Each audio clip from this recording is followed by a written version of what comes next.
All right. 1.4 Earth's crust. We're going to talk about Earth's crust and we're going to talk about the third kind of pollution, land pollution. All right. So, if we talk about Earth's crust, ये top layer है solid rock की, ठीक है। इसमें हमारे पास basically वो तमाम चीजें आती हैं जो हमारे पास क्रस्ट का पार्ट होती हैं, and the crust is full of minerals, ठीक है।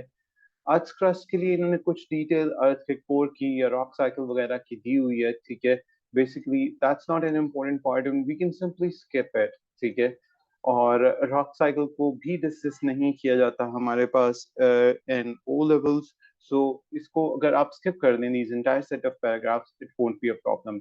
हाउएवर, लाइमस्टोन साइकिल एक ऐसी चीज है जो हम जरूर करते हैं, which I'm going to discuss with the help of a diagram. But before I get to that, first of all, some uses of limestone. Okay. Now, limestone is used in buildings and roads, and this specific part is covered in chapter number 9. Limestone is also used in to form glass, also part of chapter 9.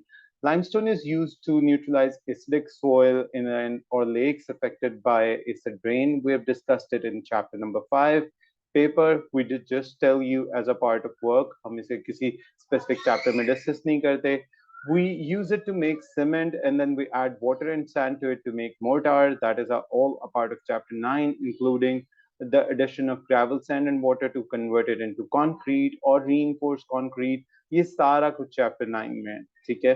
And then again, the start of chapter 9, हम limestone को use करते हैं to remove impurities in the blast furnace in the formation of iron and steel. ये भी chapter number 9 में. So these are the major uses of limestone, right?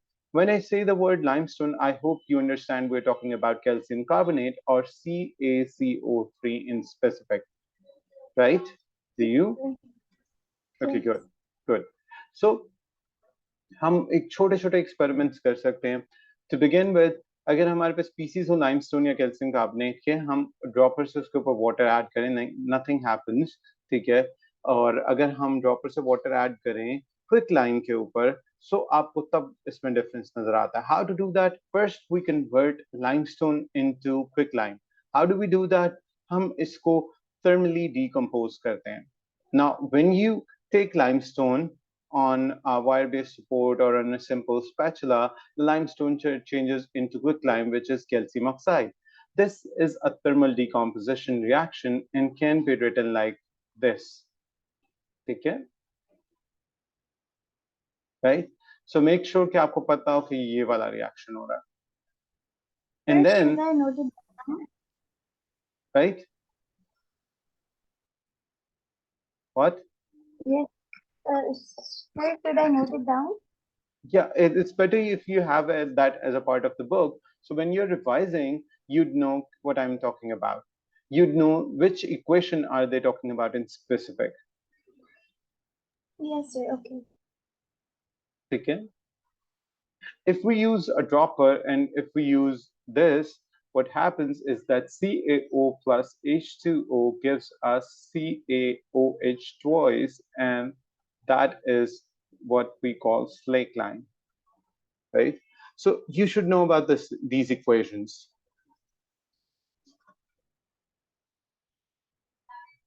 All right. So Okay. that's how we convert Yes. limestone into quicklime and slake lime in the lab.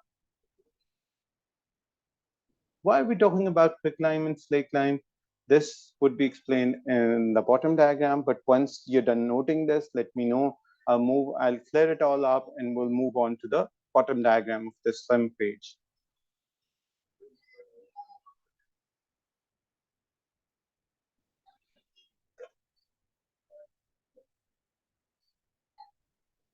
Sir, I'm done noting it down. Good. All right. So let's talk about the limestone cycle. When I use the word limestone, it means calcium carbonate. We're talking about CaCO3. All right. When I heat CaCO3, the equation I'd use for this kind of change is this. You've noted down the equation on top, so if you note it down or not, it does not really matter. It gives off carbon dioxide. You can see that as a part of the equation. Calcium oxide, or which we call lime or quicklime, all three names are possible, is CaO.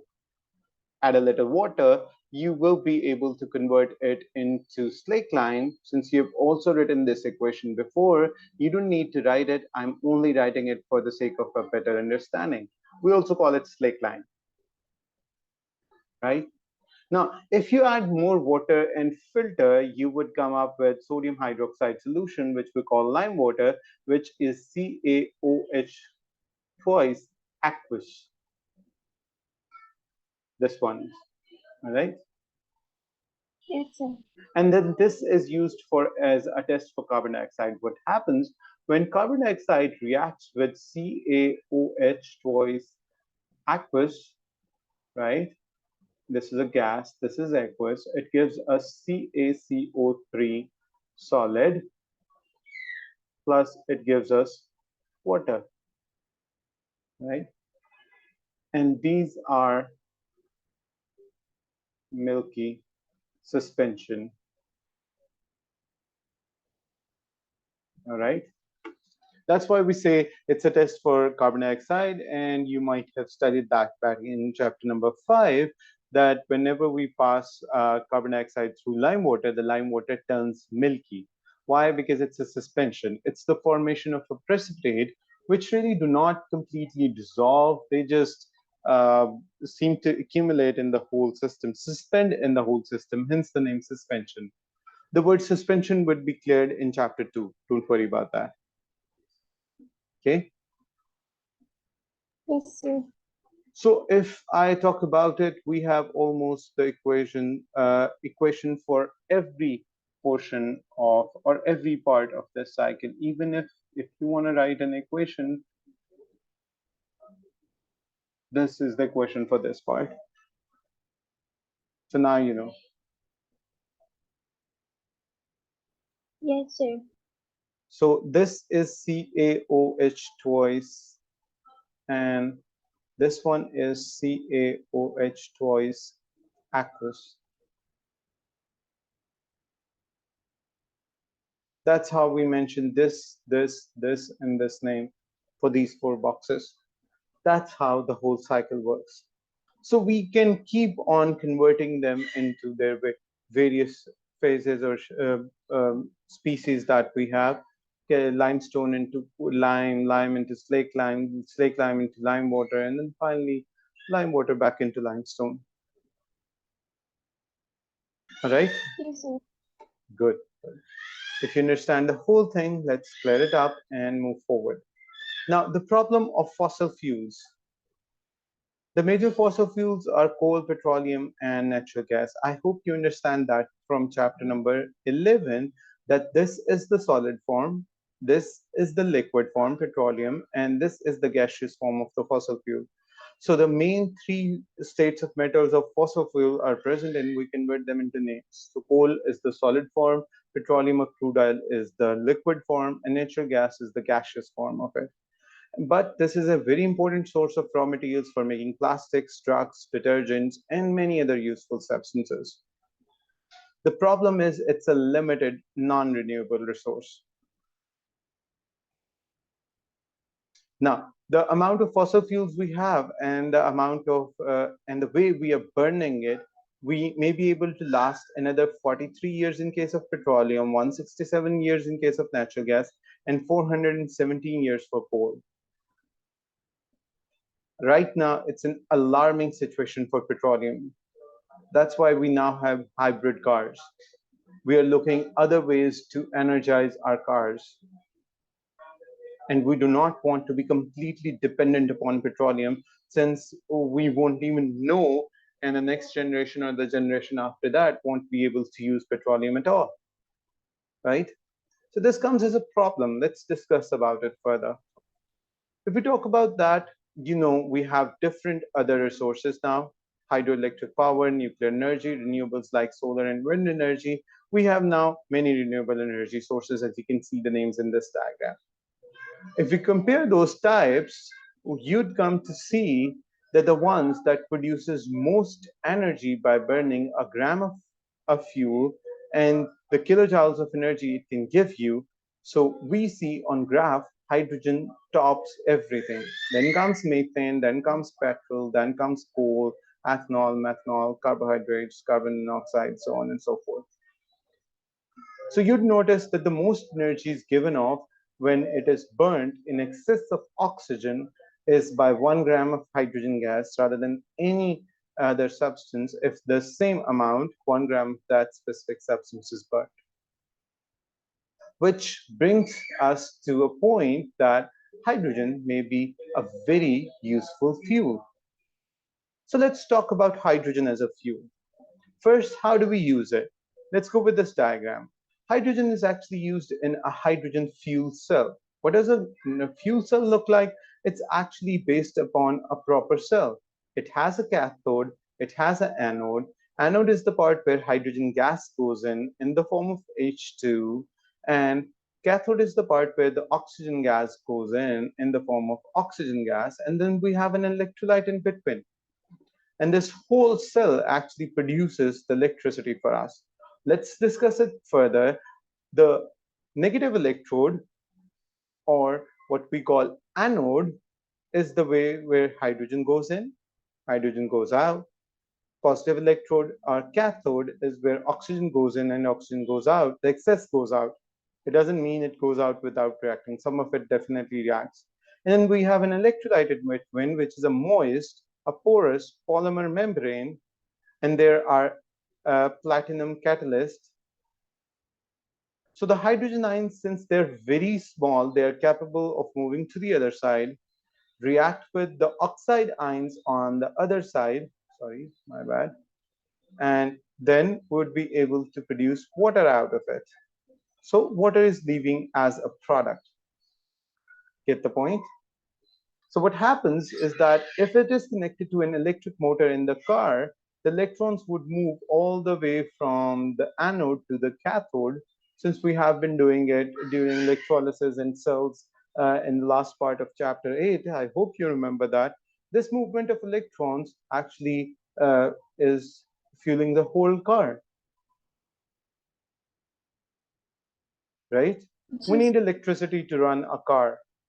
We need to convert that electricity into sound energy when we're using the horn, light energy when we're using the headlights, kinetic energy when we are actually moving the car, potential energy when we are taking car up a mountain hill or up above to a height. So we're converting different forms of energy. We definitely need the fuel, and that's how these electrons work up their way, right? Sir, is this diagram important? No, the diagrams isn't actually important. I just explain it so when I move ahead to the comparison, the students understand what it is about. We have seen that the Okay. diagrams haven't been a part of past papers. If there have been questions, which hardly have been one or two questions really, the question wasn't really about this part of the diagram. The question was really about this uh, this whole table. So yeah, this one's important. Should be able to remember it. Now, when I use the term advantages, that actually means I'm talking about the advantages of using hydrogen as a fuel, or I'm talking about the disadvantages of petrol at the same time. All right, an disadvantage of petrol can be advantage of hydrogen. Can be. It isn't a must, but it can be. And here we're just talking about the disadvantages of using hydrogen as a fuel, or the disadvantages or the advantages of petrol, of course. Right? I hope you understand when we're writing the advantages of hydrogen, we may also write the disadvantages of petrol, Yes. right? Okay, good. If you understand that, then I hope you understand what I'm about to share with you, all right? So, if I talk about hydrogen is a renewable resource, if and only if it is produced using solar energy. How can we produce hydrogen? This was a part back in chapter number 9. Do you know the sources of hydrogen? How can we produce hydrogen? Chapter Yes, sir, 9, can you repeat? chapter 9, sources of hydrogen, Haber's process. Okay. I think I need to connect it to chapter number 9. So before you answer my question, I'm going to move all the way to chapter 9. And I'm going to take you to a point where we have discussed this question as a part of. There you go. Okay. So in chapter 9, I hope you remember this page. We were talking about the Haber's process. This is page number 236 on the book. Yes, Now, sir. when I come to this page, you would see in Haber's process, we're using hydrogen. So we must be getting it from some source. Now we are also using nitrogen, and we easily say nitrogen is obtained from air. How? Fractional distillation of liquid air. This is a topic that we have recently covered in chapter 1, right? Yes, sir. Yeah, then, okay, if you remember it, okay, hydrogen is actually coming from natural gas with its reaction with steam. Now this thing, I don't know whether your teacher explained it or not, this is this.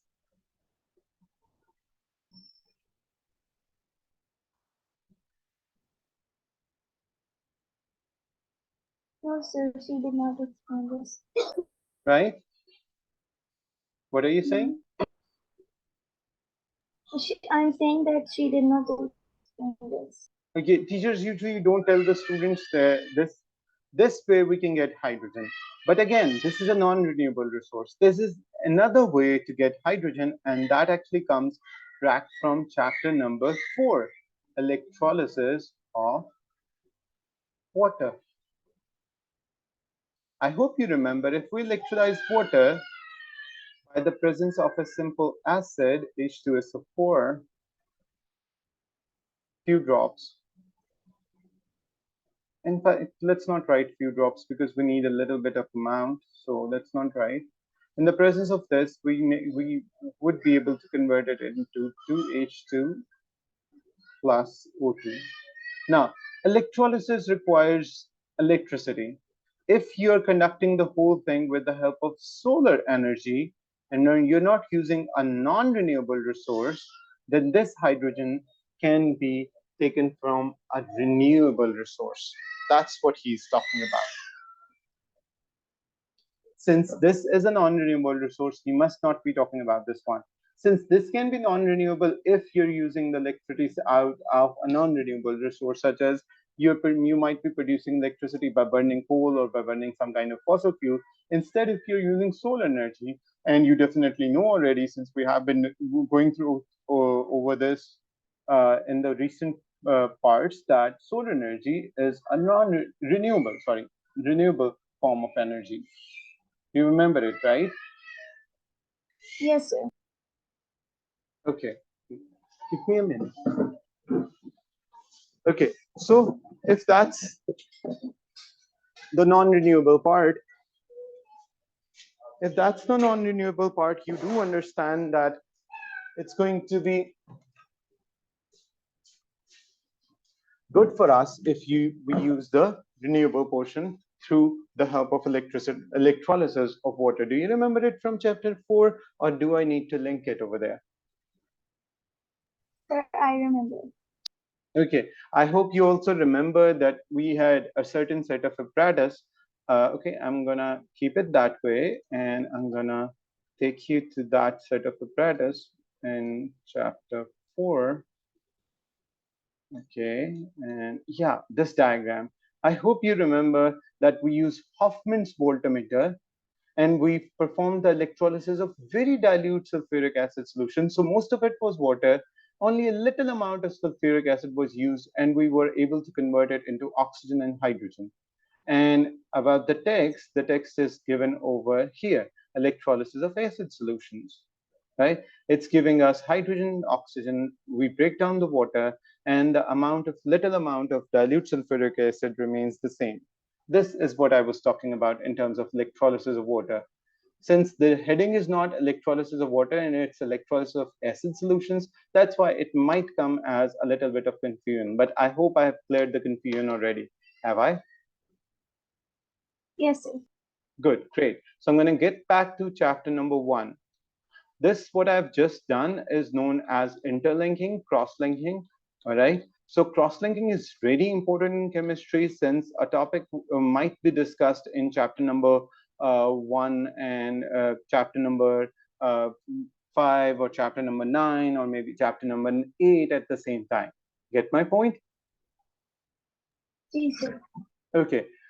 So back to the point, it's renewable if we use solar energy for it.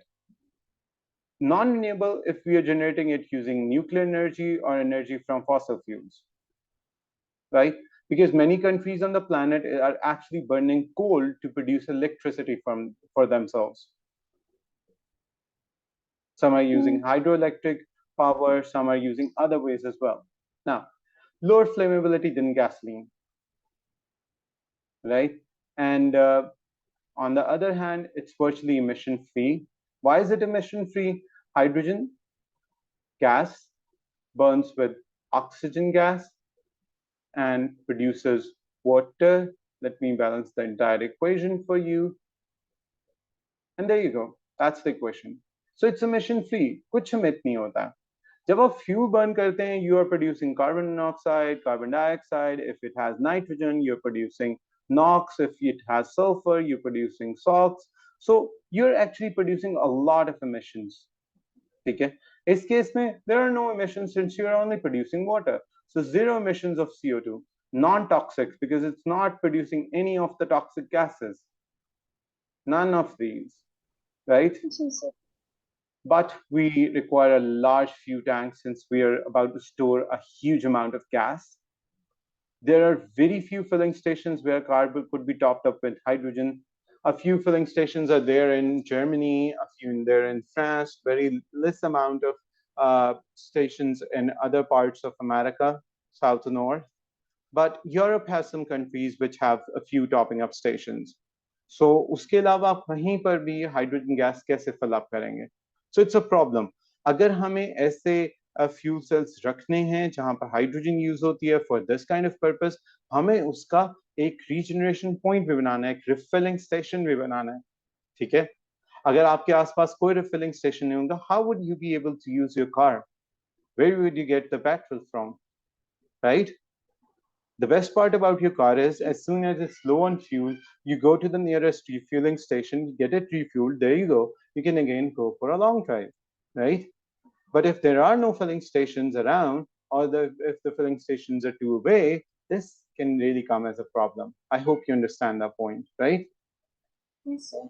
Now, engine needs a complete redesign for a fuel cell system because since fuel cells are completely different from the engines that currently are working for the fossil fuel based stuff, gasoline, petrol. And it's currently expensive since it's already under research and we're still trying to make it more and more inexpensive for the public. So far it's expensive. Yes, sir. Okay. I hope you get all the points. This table is very important. Make sure you do the complete table. Okay, sir. Moving on, I'm going to clear it up. Move on to the last part of the chapter. Hydrogen fuel cells, and this is the equation. I've already done the equation, but a few things. A hydrogen fuel cell can be used to power a car. Such a cell operates continuously with no need for recharging as long as the reactants are fed into the electrodes. So we must have the hydrogen and oxygen. As long as hydrogen and oxygen supplies are there, the cell would keep on working. No matter how long you ask for it to work, it would, right? Yes, Okay. sir. Coming to the last point, land pollution. Land pollution or litter is a big problem all around the world. We can't keep on burying our waste material since it leads to more problems. Toxic and radioactive waste can make the land unusable, and many countries strictly control where it can be buried. Companies are required by law to treat their waste products to make them as harmless as possible. What we usually suggest is that domestic waste should be recycled. Back in chapter number 9, you have studied that we can recycle metal, we can recycle glass. That was the last pages of chapter number 9. We can recycle plastics, we can recycle paper. So a lot of domestic waste is most of these, maybe a few rags of clothes, and we can recycle clothes too. That's not a problem, right? So waste cannot be treated in a way that it is burned to create energy. This specific step was known as incineration. आपको पता है ना कि waste की जितनी amount होती है वो रिड्यूस हो जाती है फ्रॉम 100 to less than 20%. अगर आप उसे बर्न करते हैं, आपके पास 1 kg ऑफ पेपर हो तो वो काफी सारा पेपर होगा, आप उस सारे पेपर को बर्न कर दें, एश जो है उसका 20% एरिया भी कवर नहीं करेगी. So this is known as burning or incineration. Incineration was a very good idea. Later we came to know कि incineration से तो हम बहुत सारे pollutants और environment, air pollution बहुत increase कर देते हैं. So that's not a good idea. Landfill sites भरना शुरू होंगे तो कितनी landfill sites भरेंगे? Landfill sites produce a lot of methane gas. So our best possible choice is recycling or reuse. ठीक है, और we also call it conservation, or to use it after thinking about it, not waste it. Since waste is considered very artistic, since waste is considered very filmy, ठीक है, तो हमें waste का बड़ा शौक है. ठीक है, जैसे हम फिल्मों में भी हमारी आजकल की सारी एक्टिविटीज वेस्ट की होती हैं. कंसिडर बर्थडे, आजकल बर्थडे केक खाने की बजाय मुंह पे मल के जाया कर देने का ये बहुत अच्छा सा ट्रेंड पड़ गया. A poor trend. Yes. Why are you wasting food? People are dying for food. ठीक है, food is being so expensive that people have to cut their food supplies. इस वक्त दुनिया की एक बहुत बड़ी आबादी ऐसी है जो 3 टाइम का खाना नहीं खा सकती. If you're getting a full meal 3 times a day, you are in the top 30% of the world's population. Because around 70% of the world population is not getting full meals 3 times a day. They have to cut down on their meals just to survive. Okay, so wasting is not a good idea.